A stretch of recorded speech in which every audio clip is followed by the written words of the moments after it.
జగన్మోహన్ రెడ్డి గారు నిన్న భారీ ర్యాలీతో పీపీపీ విధానం మీద గవర్నర్కి రిప్రజెంటేషన్ ఇవ్వడానికి వెళ్ళాడు. దాన్ని ఎలా చూస్తారు? అసలు పీపీపీ విధానం అంటే ఏంటి? మీకేమన్నా ఐడియా ఉందా ఓ మహిళగా? పీపీపీ విధానం అంటే మాకు తెలిసినంత వరకు కాదు. ఈ గవర్నమెంట్ నడుపుతుందంటే పబ్లిక్ ప్రైవేట్ పార్ట్నర్షిప్ అని చెప్పేసి ఒక కొత్త విధానాన్ని తెచ్చింది. ఇట్లాంటి కొత్త విధానం ఒకటి ఉందని చెప్పేసి మనకు తెలియదు. ఇంతకుముందు మన అన్నగారి హయాంలో కనుక ఉండట్టు తెలిస్తే ఈ నిధులు గోల్మాలు ఎంత చేయాలా ఏం చేయాలా అని చెప్పేసి నేను ప్రైవేట్ వాళ్ళకి అంత పర్సంటేజ్ ఇస్తున్నా ఇంత పర్సంటేజ్ ఇస్తా అని బాగానే చేసేవాడు. ఈ విధానం అనేది అప్పుడు నాకు ఆలోచన రాలేదు, నా హయాంలో జరగలేదు. నేను దోచుకొని తినడానికి మంచి హంగు ఇది ఉండదు, మరి నా వల్ల కాలేదు అని చెప్పి ఒక ఏడుపు మొదలుపెట్టి ఇవాళ 1 కోటి సంతకాల సేకరణ అని చెప్పేసి గవర్నర్ గారి దగ్గరకు నిన్న లారీలతోటి మరి కొంతమంది జనాలను తీసుకొని జెండాలతోటి నువ్వు ఏ రకమైన హల్చల్ చేసావో జనం చూశారు. మరి గవర్నర్ గారు మీకు ఏ రకమైన తగిన కీలేరికి వాత పెట్టి ఎట్ట పంపించారో తెలిసింది. అసలు ఈ విధానం నువ్వు ఎందుకు వ్యతిరేకిస్తున్నావు, దీనివల్ల నీకేంటి నష్టం అని చెప్పి కూడా మాట్లాడటం జరిగింది.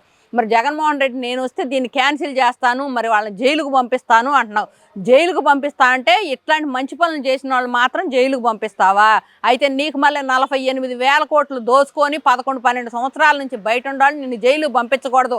మరి బాబాయ్ మర్డర్లో పాత్ర ఉండోని నిన్ను జైలుకు పంపించకూడదు.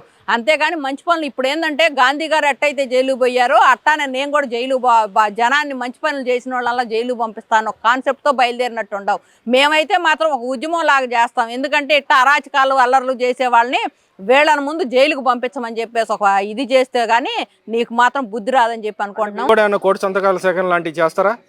1 కోటి సంతకాల సేకరణ మేము ఎక్కడ తిరగక్కర్లా, ఎక్కడికక్కడ ఎవరో కాళ్ళు అవేర్నెస్గా వచ్చి ఇక్కడ వచ్చి పెట్టిపోయే పరిస్థితుల్లో ఉంది. నీ మీద అంత ఎగనెస్ట్గా ఉంది. దాన్ని అట్లా కాకుండా మరి పాపం ఇప్పుడున్న గవర్నమెంట్ మీద ప్రజలు ఎగనెస్ట్గా ఉండారు. వీళ్ళ గ్రాఫ్ 30% అని చెప్పేసి నువ్వు అవాకులు చవాకులు బేలుతున్నావు. 30% గ్రాఫ్, ఆ 30% గ్రాఫ్ కాదు కదా, 10% కూడా నీకు లేదు. మరి నా పరిస్థితి ఏంటా? నేను ఇక్కడ లేకుండా పోతున్నాను, ఆంధ్రాలో నా పార్టీ లేదు, నేను లేదు, మరి నేను ఎక్కడో జైలుకు పోవాల్సిన పరిస్థితి వచ్చిందని చెప్పేసి నాకు నేను తగునమ్మా అని చెప్పేసి అప్పుడప్పుడు వచ్చి జనానికి కనపడతా ఉంటావు. నీవు మీటింగులు పెట్టినప్పుడు జనాన్ని రమ్మన్నా కూడా 100 మందిని పిలిస్తే 5గురు రాట్లా. మరి నీ నాయకులకి జనం గ్యాదరింగ్ చేయడం కూడా చాలా కష్టంగా ఉంది. మరి ఆ 1 కోటి సంతకాల సేకరణ అంటున్నావు కానీ మేమైతే మాత్రం ఒక ప్రెస్ నోట్గా రిలీజ్ చేసి సంతకం పెట్టిన వాళ్ళని ఊరు పేరు మరి వాళ్ళ ఫోన్ నెంబర్ ఇస్తే నిజంగానే నువ్వు నిజంగా సంతకాలు పెట్టించావా, లేకపోతే ఉత్తకాయితాలు కట్టగట్టావా, లేకపోతే ఏమైనా పేర్లు రాసి వదిలేసావని చూద్దామని భలే ఆశగా ఉంది. మరి ఇంతకుముందు మాకు ఎప్పుడు రాలా నీ 1 కోటి సంతకాల సేకరణ. మంచి పనులు చేస్తున్న వాళ్ళకి వ్యతిరేకంగా సంతకాలు పెట్టించేవాళ్ళు మేము ఎక్కడ చూడలా. ఇక్కడ కొంతమంది ఆయనతో పాటు నిన్న కలిసి వెళ్ళిన వాళ్ళు కూడా వాళ్ళని అడిగారు. అక్కడ కొంతమంది జర్నలిస్టులు అడిగితే వాళ్ళు అసలు మాకేం తెలియదు అయ్యా, రమ్మన్నారు వచ్చామన్నారు. కనీసం ఆయన పక్కన వచ్చే వాళ్ళకు కూడా చెప్పుకోలేని స్థితిలో ఎందుకు ఉన్నాడు అంటారు? అసలు ఆ పీపీపీ విధానం ఆయనకి అర్థం కాలేదా, లేకపోతే ప్రజలకు కూడా అర్థం కాకుండా చేయాలని చేస్తున్నాడు అంట? వాళ్ళకి గనక నిజంగా ఇట్లా చేస్తున్నాను ఇట్లా చేస్తున్నానని చేస్తే వాళ్ళు కూడా జెండా పట్టుకోవడానికి వచ్చేవాళ్ళు కాదు. అందుకోసం అని చెప్పేసి వాళ్ళకి చెప్పకుండా ఏం లేకుండా అమ్మ మన పార్టీ కోసం ఇది ఇట్లా చేయాలి అంటే మేము ఇప్పుడు ఏదైనా మాట్లాడామనుకో వాళ్ళని అవమానించినట్టు ఉంటుంది. ఎవరి భుక్తి వాళ్ళది, ఎవరి ఇది వాళ్ళది. వాళ్ళని ఏ రకంగా తీసుకొచ్చావో జనం చూస్తానే ఉంటారు. అట్లా కాకుండా వాళ్ళనైతే అవమానించే పరిస్థితి అయితే మాకు లేదు. వాళ్ళని అడిగితే వాళ్ళు మాట్లాడిన మాట ఇది, మాకేం తెలీదు, మమ్మల్ని రమ్మన్నారు, మీకు ఈ పీపీపీ విధానం అంటే ఏందో తెలుసా అంటే మాకేం తెలీదు, మేము రమ్మన్నారు వచ్చాము జెండా పట్టుకున్నాం అని మాత్రమే చెప్పారు. పక్కన ఇంకొక ఆవిడని అడిగితే మేము అంతేనండి అని చెప్తున్నారు. అంటే జనాలకు తెలియకుండానే పాపం ఏదో మీరు రండమ్మ పోండమ్మ అనగానే కొంతమంది వస్తే వీళ్ళే పీపీపీ విధానానికి వ్యతిరేకులు అని చెప్పేసి నువ్వు పాపం వాళ్ళ మీద బురద జల్లుతున్నావు. వాళ్ళకి పాపం పుణ్యం తెలియదు కానీ వచ్చారు. మరి ఈ రకంగా గవర్నర్ గారు లోనకపోతే ఏం గడ్డి పెట్టారో అందరికి తెలుస్తూనే ఉంది. నువ్వు బయటికి వచ్చి దానికి సంబంధం లేని పొంతన లేని విషయాలు చెబుతున్నావు అనమాట. మరి గురుమూర్తి గారు ఎక్కడైతే సంతకం చేసి ఎక్కిచ్చి వచ్చారో ఆ రోజు చూసాం. మరి ఏ రకంగా అయితే నువ్వు ఆరోగ్య శాఖ అనేది ఏ రకంగా భ్రష్టు పట్టించావో, మరి ప్రజలకు మందులు లేకుండా ఆరోగ్యశ్రీ కార్డు మీద చూపించడానికి ఆడ నిధులు ఇవ్వకుండా ఎన్ని బకాయిలు ఏడబెట్టావో, ప్రజారోగ్యాన్ని నువ్వు ఎంత మాత్రం పట్టించుకున్నావో, కరోనా టైంలో అసలు నిజంగా అయితే నువ్వు పోయిన వాళ్ళ లెక్క సరిగ్గా చెప్పలేదని చెప్పేసి కేంద్రం కూడా మిమ్మల్ని మొట్టికాయలు వేసింది. అట్లాంటివన్నీ బయటికి రానివ్వు. మరి పారాసెటమాలను బ్లీచింగ్ తోటి అన్నీ అయిపోతాయి అని అనుకుంటున్నావు. ఆధునిక టెక్నాలజీ తోటి అన్నీ అభివృద్ధి చేస్తాం ఇక్కడ అని చెప్పేసి మాట్లాడుతుంటే నాకు రాని గొప్ప ఆలోచనలు వీళ్ళకి వచ్చినాయి.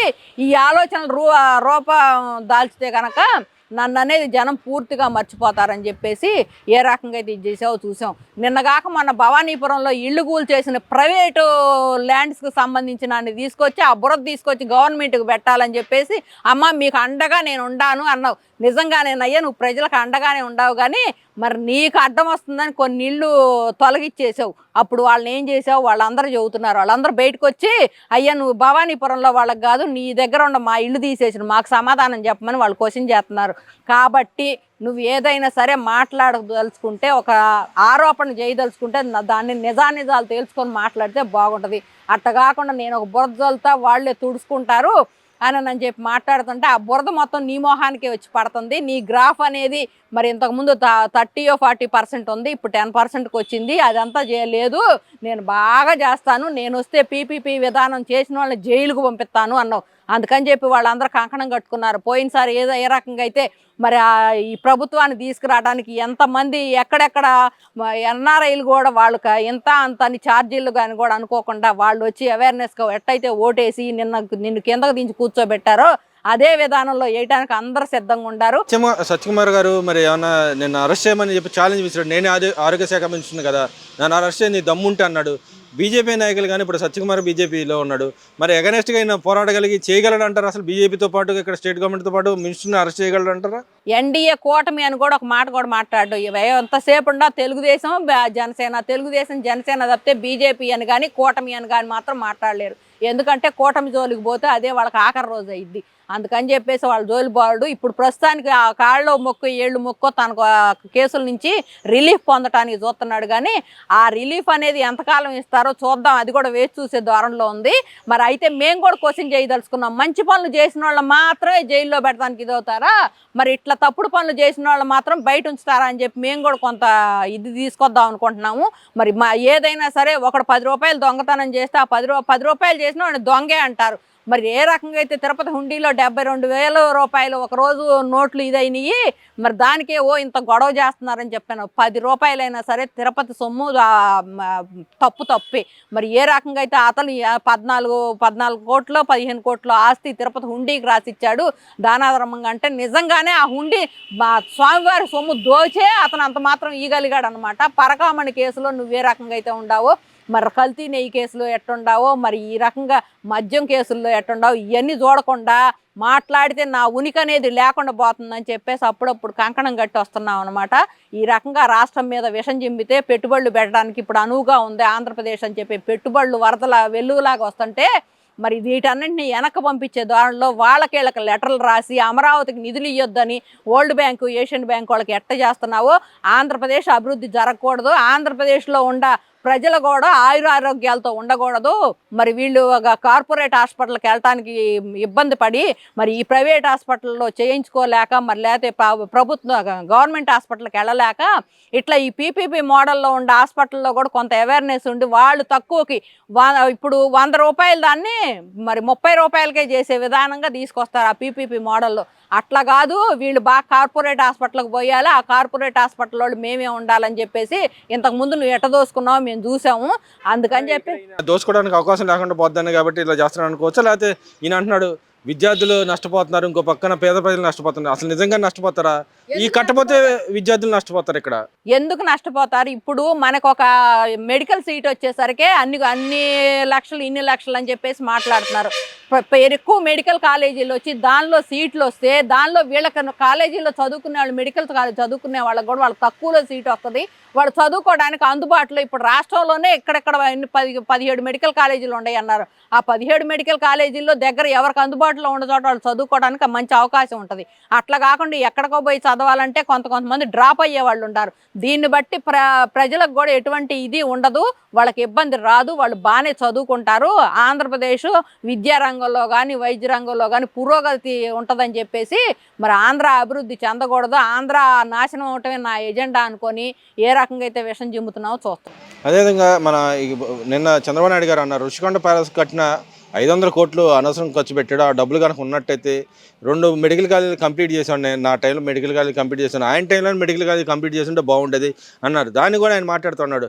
మీరు ఏదైతే యోగా డే కోసం దాదాపు 130 కోట్లు ఖర్చు పెట్టాను పక్కన వాళ్ళు చెబుతాను, ఇంకో 200 అంటే ఈయన మొత్తంగా 300 కోట్లు అని చెప్పి మాట్లాడతారు. అసలు ఎంత ఖర్చు పెట్టారంటే యోగాంధ్రకి, దానివల్ల ఉపయోగం లేదన్నట్టు మాట్లాడు. నిజంగానే ఉపయోగం లేదంటారా? ఇంకో పక్క మాట్లాడుతున్నాడు, ఆ 500 కోట్లు నేను ఖర్చు పెట్టింది పుతిన్ గారు రావడానికి, ట్రంప్ గారు రావడానికి ఉపయోగపడింది, నేను ఎవరికోళ్ళు మెయిల్ చేశాను అన్నట్టు మాట్లాడు. నిజంగానే ఆయన సమర్థించుకోవడం ఆయన ఎలా చూడొచ్చు అంటారు?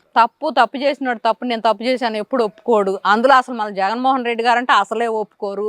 మరి పుతిను మరి వీళ్ళు వస్తారని చెప్పేసి కమోడు 25 లక్షలు పెట్టాడు కావాలి.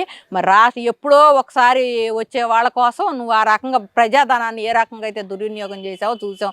యోగా డేకి అసలు ఖర్చు పెట్టింది 100 కోట్లు. ఆ 100 కోట్లు ఖర్చు పెట్టిన దాన్ని నువ్వు తీసుకొచ్చి అన్ని ఖర్చు పెట్టారు, ఇన్ని ఖర్చు పెట్టారంటే ప్రజల్లో అవేర్నెస్ కలగడానికి నెల రోజుల ముందు నుంచి యోగా నేర్పటము, దానిలో శిక్షణ ఇప్పటం, దానివల్ల ఆరోగ్యం ఎంత మెరుగుపరిచిద్దో చేయటం చేస్తున్నాడు. అందుకని చెప్పేసి ప్రజల్లో అవేర్నెస్ వచ్చిద్దని చెప్పి ఆయన ఆలోచిస్తే, నువ్వు చేసే పనులు మాత్రం ఏంటంటే దానిలో అట్ట ఖర్చు పెట్టాడు, ఇట్ట ఖర్చు పెట్టాడు. నేను ఒక క్వశ్చన్ చేస్తున్నానయ్యా, నువ్వు రంగులు వేయటానికి ఒక 1400 కోట్లు, రంగులు తీయడానికి ఒక 1400 కోట్లు, 2800 కోట్లు ఆగం చేసావు. ఆ రంగులు వేసిన డబ్బులు పెడితే ఎన్ని కాలేజీలు బాగుపడాయి అవి చూసుకో. మరి సర్వే రాళ్ళు మీద నా బొమ్మలు ఉండాలని చెప్పేసి ఏ రకంగా సర్వే రాళ్ళలో ఎంత ఆగం చేసావో చూసాం. మరి పాస్ పుస్తకాల మీద నీ ఫోటోలు, దానికి ఎంత ఆగం చేసావో చూసాం. ఎక్కడికక్కడ మరి జగనన్న కాలనీలు అని చెప్పేసి నిరుపయోగంగా ఎక్కడెక్కడో చెరువుల్లో భూముల్లో ఎక్కడెక్కడో తక్కువ కొని ఎక్కువ అని చెప్పేసి నీ వాటా ఇంత నా వాటా ఇంత అని నీ ఎమ్మెల్యేలు నువ్వు పంచుకున్న దానిలో ప్రజల ధనం ఎంత దుర్వినియోగం అయిందో చూసుకో. ఇట్లాంటివన్నీ చూసుకోవు. ఏదో మరి రోమర్ అనేది వాళ్ళ మీద వేస్తామని చెప్పి వేస్తున్నావు కానీ మరి ఏమి లేదు. 10 నిమిషాలు లోకేష్ గారితో మీటింగ్ పెట్టి 10 నిమిషాలు అనర్గళంగా నువ్వు మాట్లాడు, ఆయన అప్పుడు ఒప్పుకుంటాడు. నువ్వేంది చేసావో, ఐటీ రంగంలో ఏ రకంగా అయితే ఆయన ముందుకు తీసుకెళ్తున్నాడో, ఐటీ అంటే ఏంది అని నన్ను కూడా అడిగే ప్రశ్న మూర్ఖుడు లాగా ఉంటావు అనమాట. నీకు ఎటువంటి అవేర్నెస్ లేదు, ప్రజలు సుఖశాంతులతో ఉండటానికి అసలే ఇష్టం లేదు. నేను నా కుటుంబం కూడా కాదు, నేను నా భార్య నా పిల్లలు ఇద్దరు, ఇంతవరకు ఈ 4 పర్సన్సే సుఖభక్షంగా ఉంటే చాలు, ఎవరెట్టపోయినా నాకు సంబంధం లేదు. వీళ్ళ కోసం ఎంతమంది నోళ్ళైనా కొడతానని చెప్పి కొట్టావు.